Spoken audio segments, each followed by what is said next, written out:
ఈ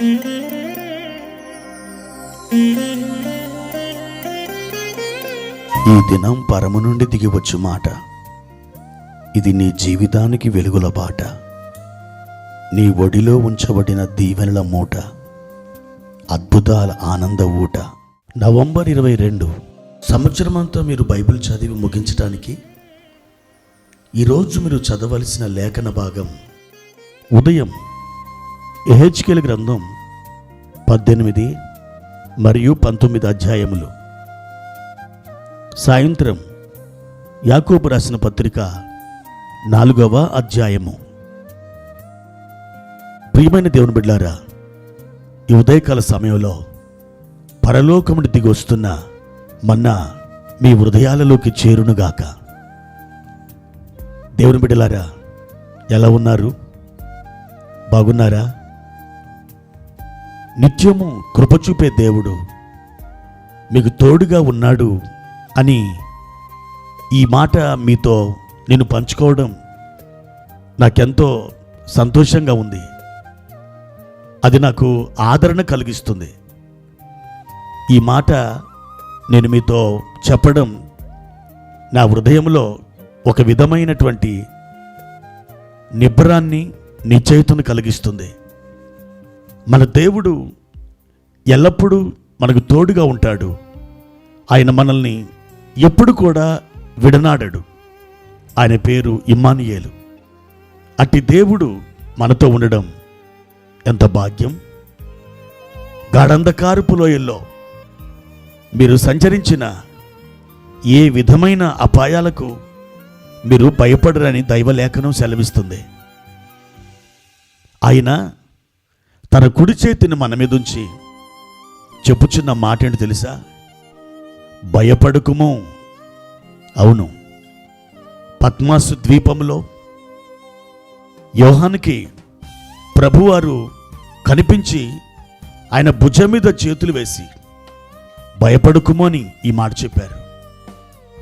అదే మాట ఈరోజు దేవుడు మీతో చెప్తున్నారు. నా బిడ్డ, దేనికి నువ్వు భయపడవద్దు, దేనికి నువ్వు దిగులు చెందవద్దు. నేను నీతో కూడా ఉన్నాను, నీతో నేను నడుస్తున్నాను. నా కృప నీకు చాలినంతగా ఉంది. నా ప్రేమ, నా దయ, నా కనికరం నీ వెంట నడుస్తూ ఉంది. నీ జీవిత యాత్రలో నువ్వొక ఒంటరివాడవని భీతి చెందుతున్నావా? విచారపడుతున్నావా? నా ప్రియ బిడ్డ, నన్ను నమ్మినటువంటి వారిని నేను ఏనాడు వదిలిపెట్టలేదు. నీవు నా తట్టు చూస్తే నా వెలుగు నీకు కలుగుతుంది. నా అడుగుజాడల్లో మెల్లగా నీవు నడుస్తూ రావచ్చు. నా బిడ్డ, నువ్వు ఎప్పుడు ఓడిపోవు. నేను సమస్తాన్ని గెలిచాను. అపవాదిని, వాని సైన్యాన్ని, లోకాన్ని, పాపాన్ని అన్నింటినీ గెలిచాను. నేను జయశాలిని. నీవు గనక నన్ను వెంబడిస్తే నా జయం నీకిస్తాను. నీ పక్షంగా నేను వ్యాజ్యమాడతాను, పోరాడుతాను. పోరాటం, యుద్ధం అది నాది.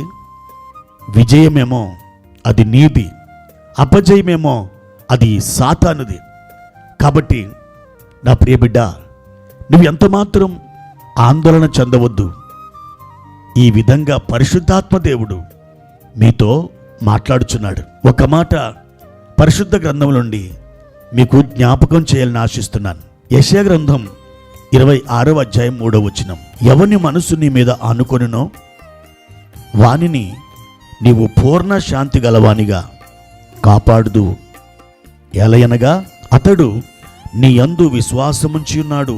నా ప్రియ దేవుని బిడ్డలారా, మీ మనస్సు దేవుని మీద ఆనుకున్నదా? మీరు ఎవరినైతే అతిగా నమ్ముతారో, ఎవరి మీదైతే మీరు నిరీక్షణ పెట్టుకుంటారో, మీ మనస్సు ఎల్లప్పుడూ వారి మీదనే ఉంటుంది. అయితే ప్రభు అంటున్నారు, నీ మనస్సు నా మీద ఆనుకొనినప్పుడు నువ్వు ఎలా ఉంటావో తెలుసా? పూర్ణ శాంతి గలవానిగాను ఉంటావు. అలాంటి స్థితిలో నేను నిన్ను కాపాడుతాను. అవును దేవుని బిడ్డలారా, దేవుని మీద మనస్సు నిలిపినటువంటి వాడు, దేవుని మీద భారం వేసినటువంటి వాడు, దేవుని వైపు అడుగులు వేసినటువంటి వాడు, దేవుని తట్టు చూచినటువంటి వాడు ఈ లోకంలో ఎప్పుడు, ఎక్కడ, ఎటువంటి పరిస్థితుల్లో ఓడిపోలేదు. వాళ్ళు సిగ్గుపడలేదు, అవమానానికి గురి కాలేదు.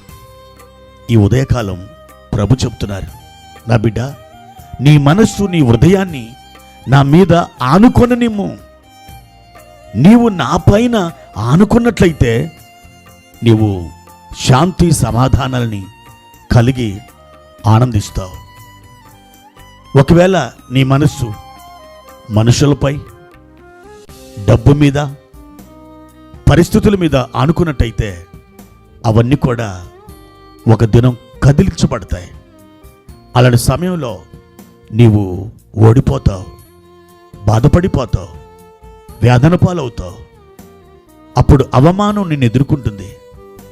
నీవు అలా కాకుండా నీ మనస్సుని నా పైన ఆనుకొనని, తప్పకుండా నేను నిన్ను కాపాడుతాను. ఎలాగో తెలుసా? పూర్ణ శాంతి గలవానిగా నేను నిన్ను ఆదరిస్తాను, బలపరుస్తాను. ప్రార్థన. పరిశుద్ధుడా, ప్రేమ కలిగిన తండ్రి, ఈ ఉదయకాల సమయంలో మీ ఘనమైన నామాన్ని స్తుతిస్తున్నాం, మహిమపరుస్తున్నాం. నీవు మా దేవుడవు, మా ప్రభు, మా రక్షకుడవు, మా నాయన. మా మనస్సుని, మా హృదయాన్ని మీ పైన మేము ఆనుకొన చేస్తున్నాం. ఎవరైతే మీ మీద ఆనుకుంటారో వారెన్నడూ సిగ్గుపడలేదు నాయనా, వారెన్నడూ ఓడిపోలేదు నాయనా. వారి యొక్క వేదనామయమైన పరిస్థితులలో మీ మహిమను బయలుపరిచారు తండ్రి. ఈ ఉదయకాల సమయంలో మా ప్రియులను మీరు ఆదరించి, ఓదార్చి, నిబ్బరమైన మనసుతో నింపుమని యేసుక్రీస్తు నామములో ఈ ప్రార్థన అడుగుచున్నాను తండ్రి. ఆమెన్.